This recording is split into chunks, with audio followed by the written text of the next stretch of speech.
오늘 보는 말씀 스토리를 보면 어떤 부자가 자기 집에 청지기를 두었습니다. 그래서 소유를 다 맡겼더니 청지기가 이 소유를 관리하는데 뭐 요새 사람도 그렇겠지만 아마 그 당시도 그랬던 모양이에요. 재물을 보면 견물생심이라 해서 욕심이 나거든. 그러니까 그 재물을 자기 멋대로 다 허비를 했습니다. 그래서 낭비하고 허비해서 오늘날로 말하면 무슨 횡령을 했다는 거겠죠. 그런데 이 소문이 주인에게 들어갔습니다. 그래서 주인이 그 소문을 듣고 이 종에게 청지기가 하는 얘기가 내가 내 재물을 허비를 하고 낭비를 했으니 이제 너는 계산을 마지막 결산을 좀 하라. 그리고 결산하고 난 다음에 다시는 이 직을 가지지 못하리라. 그래서 결산을 해서 마무리를 짓고 다시 말하게 되면 파직을 시키는 그런 형편이죠. 이 소리를 듣고 나니까 그 청지기가 굉장히 당황할 수밖에 없잖아요.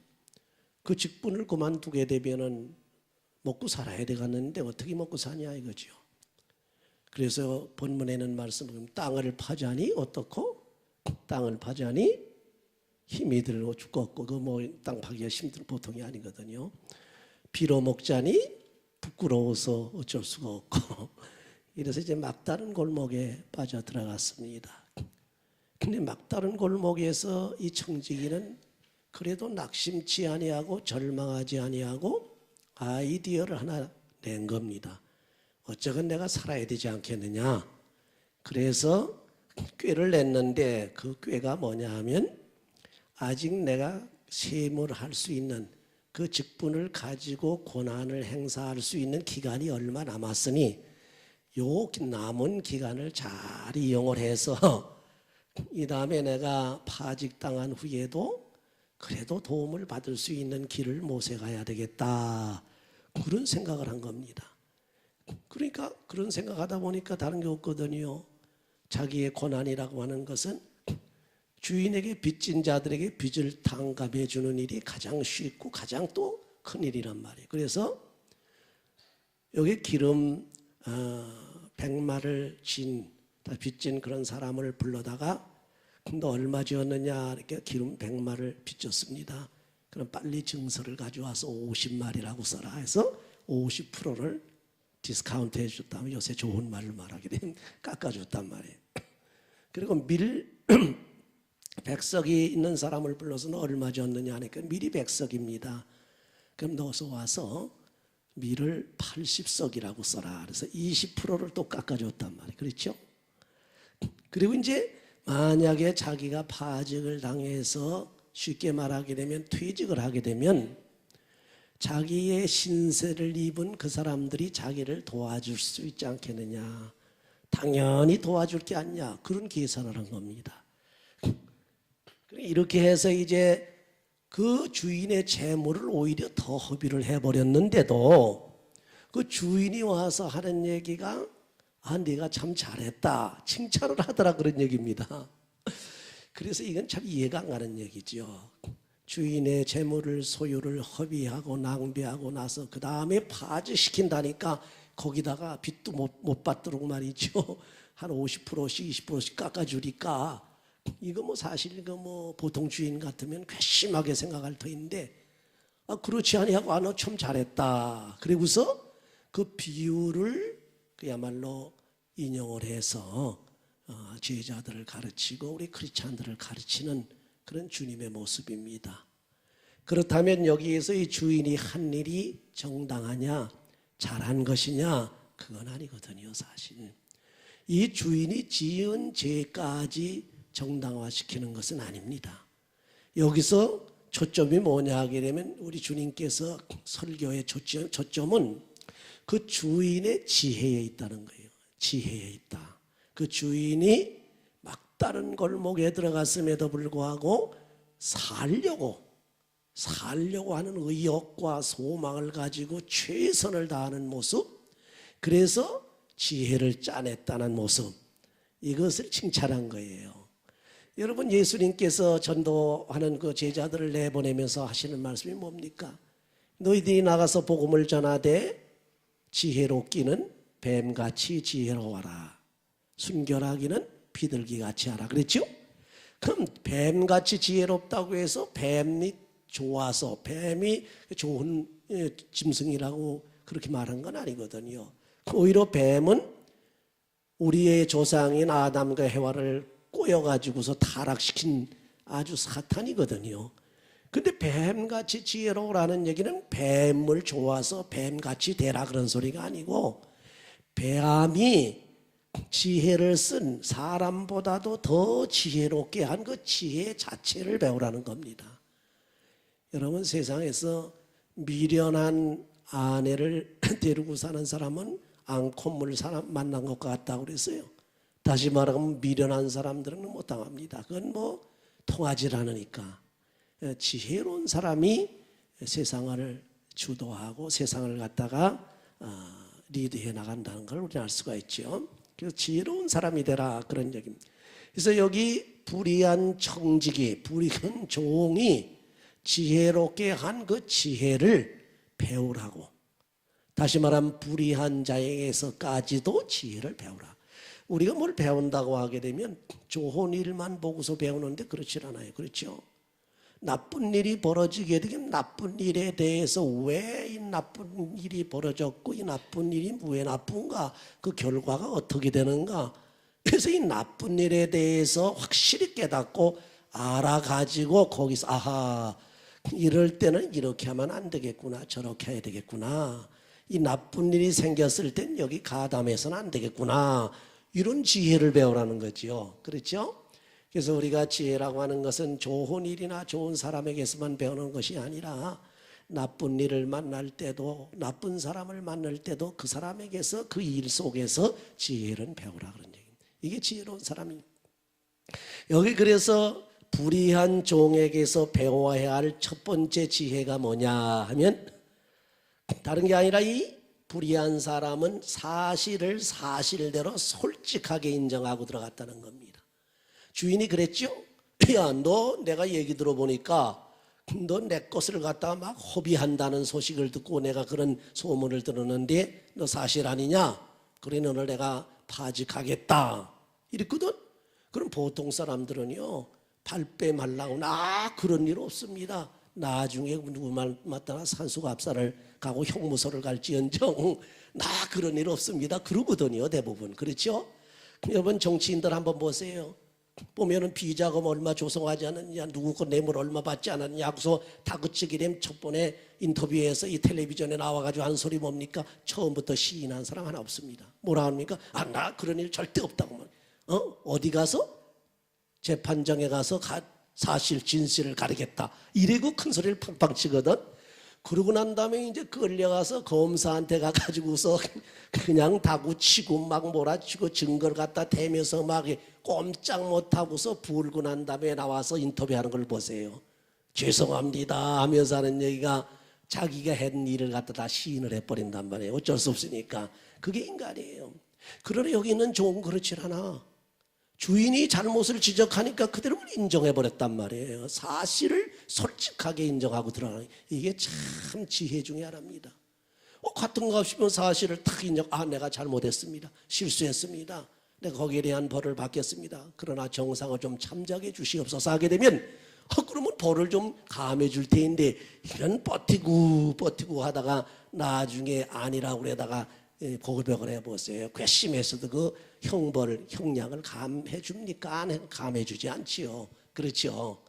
여기 보게 되면은 자기의 있던 사실을, 잘못한 사실을 아주 솔직하게 그대로 인정하고 들어갔다는 거, 이거 상당히 좋은 지혜입니다.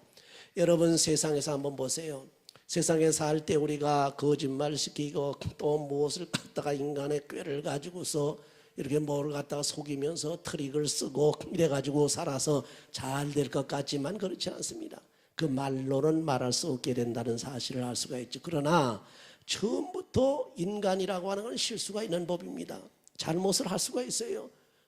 세상에 의인은 없나니 하나도 없다고 그랬으니까 예수님 빼놓고는 다 실수합니다.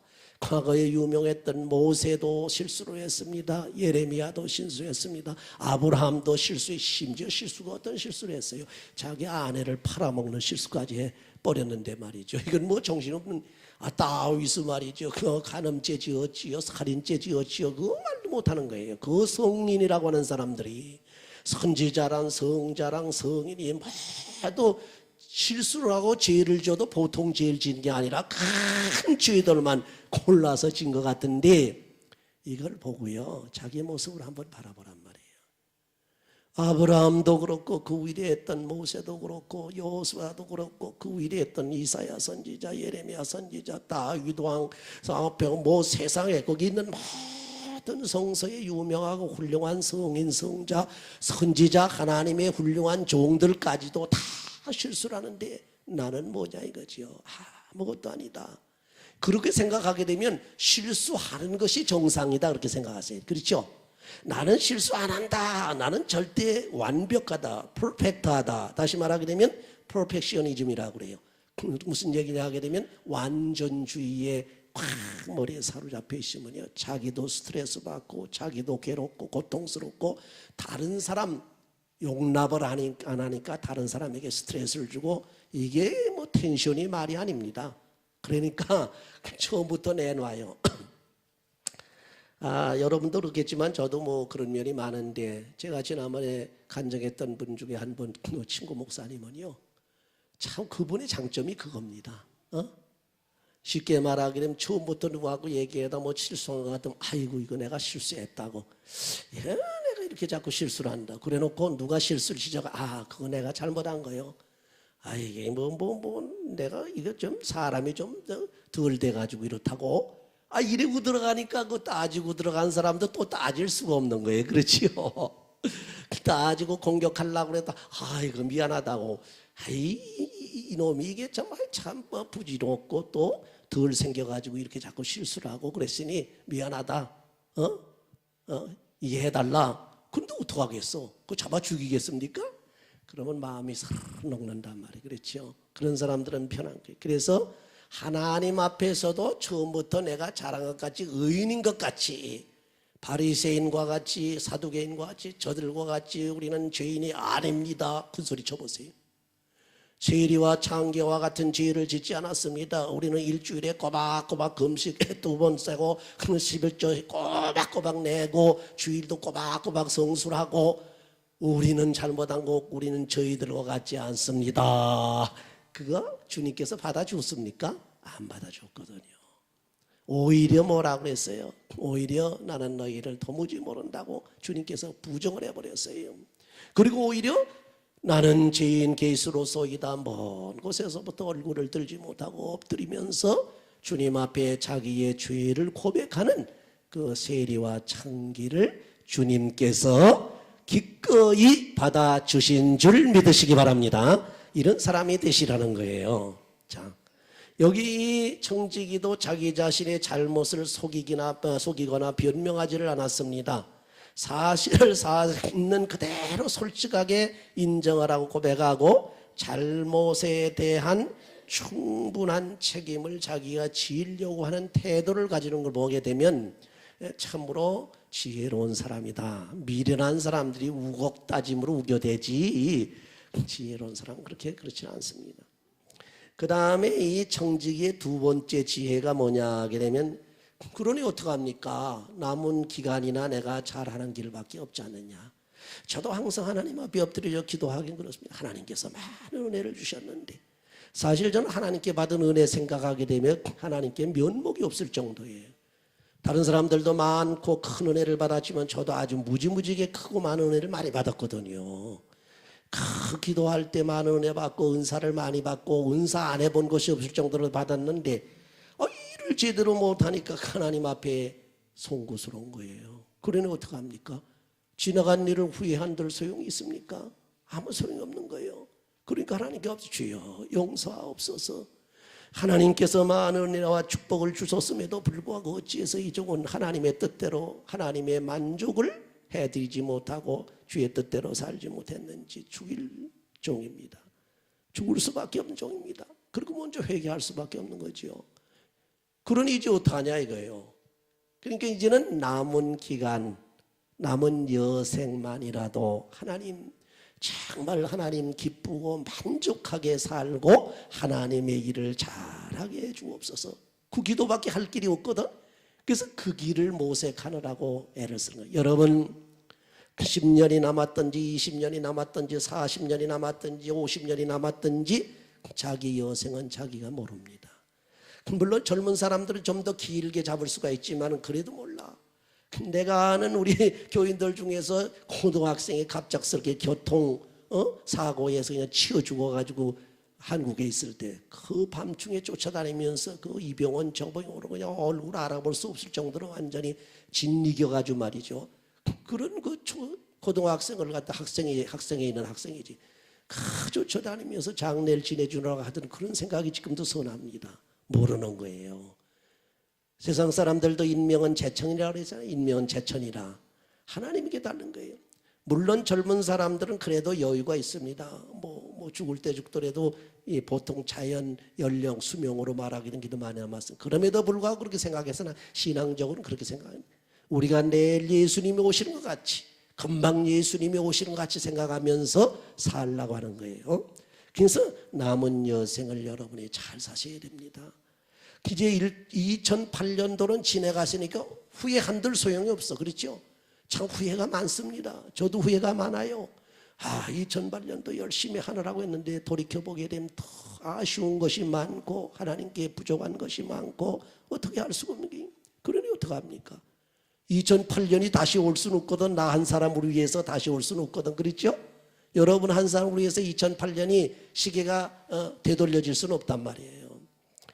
그러니까 이제 앞으로는 2009년을 잘 계획을 하고 또 더 길게는 몇 년이 되는지 여러분 하나님 오시라고 할 때까지 남은 여생을 정말 내가 하나님께 후회 없이 살아야 되겠다. 이런 각오와 결심과 결단을 가지고 이제 새해 2009년은 꼭 출발하시길 바랍니다. 자, 그래서 두 번째 지혜는 남은 기간을 잘 이용해야 되겠다. 그래서 여기 본문에 보면 이 사람은 자기가 파직 선언을 받았는데 내일 그만둘지 모레 그만둘지 잘 모르잖아요. 그 셈이 끝난 다음에, 그 결산이 끝난 다음에는 자기는 그만둬야 되니까 그 기간, 짧은 기간을 최선을 다해서 이제 이용을 하는 겁니다. 아직 남은 기한을 잘 이용하겠다고 하는 그런 생각을 가지고 그야말로 남은 시간은 내가 어떻게 살아야 되냐 생각할 때 어떻게, 과거에 지나간 시간을 어떻게 살았느냐 보면 알잖아요. 지나간 시간에 어떻게 살았길래, 지나간 동안에 어떻게 살았길래 내가 책망을 받고 파직을 당하느냐, 그걸 보게 되면 이제 앞으로 남은 기간은 그렇게 안 살고 정반대로 살면 된단 말이에요. 할렐루야. 그렇지요? 성경 가만히 보세요. 보면은 지난 시간에 왜 잘못됐느냐, 왜 책망을 듣고 파직을 당했느냐, 두 가지입니다. 하나는 자신이 착복했다는 겁니다. 그리고 자신을 위해서 살았다는 거예요. 또 하나는 주인의 것을 횡령했다는 거예요. 허비했다는 거예요. 그렇죠? 잘 생각하세요. 여러분이 2008년도를 잘 결산하시면서 오늘 마지막 주일이거든요. 그렇죠? 보세요.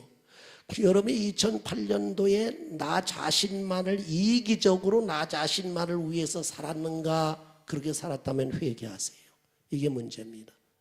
나 자신의 이기심만 가지고 나 욕심만 가지고 살았느냐? 회개해요. 왜? 이유가 뭡니까? 고단 걸 생각하면 간단합니다. 그 다음에 뭐가 잘못되면 주인 것을 가지고 허비했다. 뭡니까?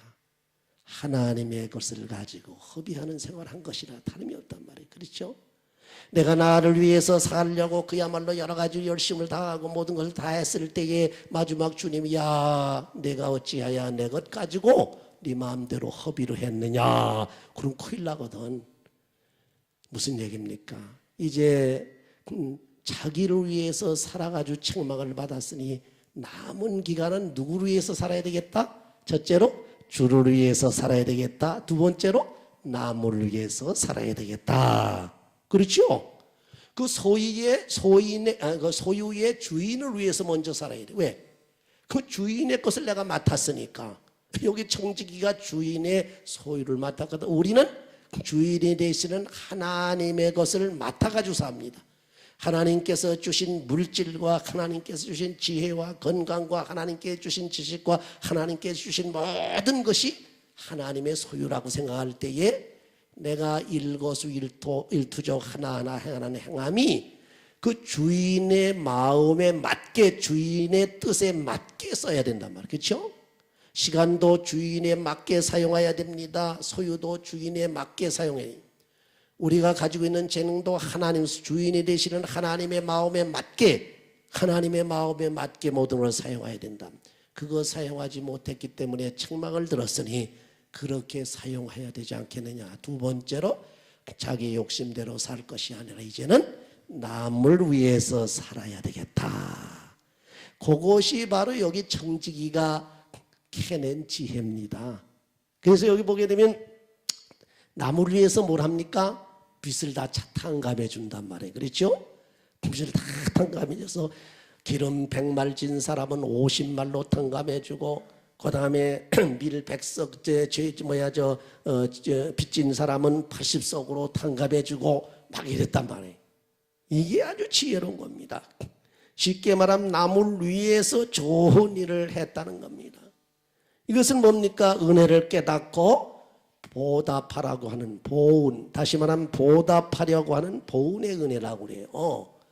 지금까지 내가 산 것도 내가 잘나서 산 것이 아니고 내가 뭐 무신무 능력이 있어서 내가 무엇이 충분해서 산 것이 아니라 내가 세상에 나올 때부터 어머니 뱃속에서 세상에 태어날 때부터 모든 것이 하나님께서 돌봐주시고 하나님께서 축복해 주시고 하나님께서 인도해 주시고 하나님께서 물질도 주시고 건강도 주시고 지혜도 주시고 하나님께서 주셔서 살았다. 이걸 깨달으라는 거죠. 그렇죠? 이걸 깨닫고 난 다음에 이제는 어떻게 합니까? 이 보은의 지혜를 통해서 이제는 내가 하나님께 받아가지고 이렇게 오늘날까지 살았으니 이제는 남은 여생은 하나님을 위해서 살아야 되겠다. 하나님께서 말씀하신 대로 이웃을 내 몸과 같이 사랑하라고 했으니까 이웃을 위해서 살아야 되겠다.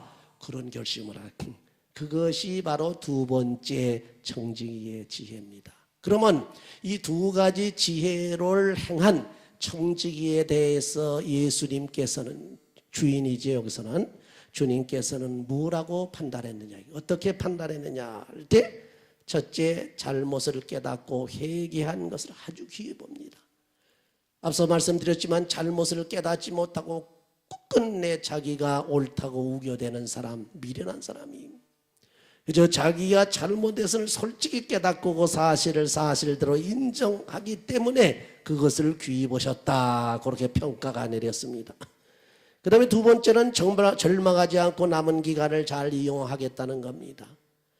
그 주인이 파직 선고를 내렸어요. 넌 이제 내 걸 허비하고 낭비하고 횡령을 했으니 너한테 이제 맡길 수가 없다. 그러니 빨리 결산을 하고 그리고 너는 그만둬라. 완전히 선언을 내렸으니까 이건 청천벽력이거든. 완전히 결정된 사실인데 이건 완전히 뭡니까? 절망입니다. 어떻게 할 수가 없는 거예요. 이제 끝난 거니까. 이럴 때에도 절망하지 아니하고 남은 여생이라도 있으니 남은 기간이 있으니 이 기간을 내가 어떻게 할까 하는 지혜를 짠 거, 소망을 가졌다고 하는 겁니다. 여러분 절망이라고 하는 것은 죽음에 이르는 병이라고 그랬어요.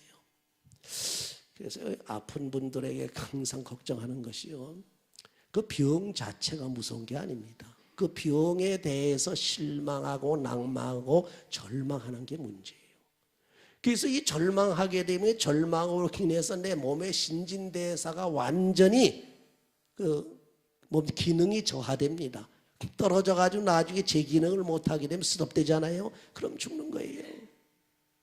언젠가도 제가 예를 들었습니다만 사형수 죽이는 장면에서 피는 하나도 안 뽑았는데 피를 빼서 죽인다고 하는 사형대에 올라가는 피를 빼는 물소리만 쪼로록 내고 그 몸에서 피는 한 방울도 안 뺐는데 아이고 내가 저 사람 모양으로 이제 죽는다. 한 사람은 이제 피를 빼가지고 죽였거든 옆에서.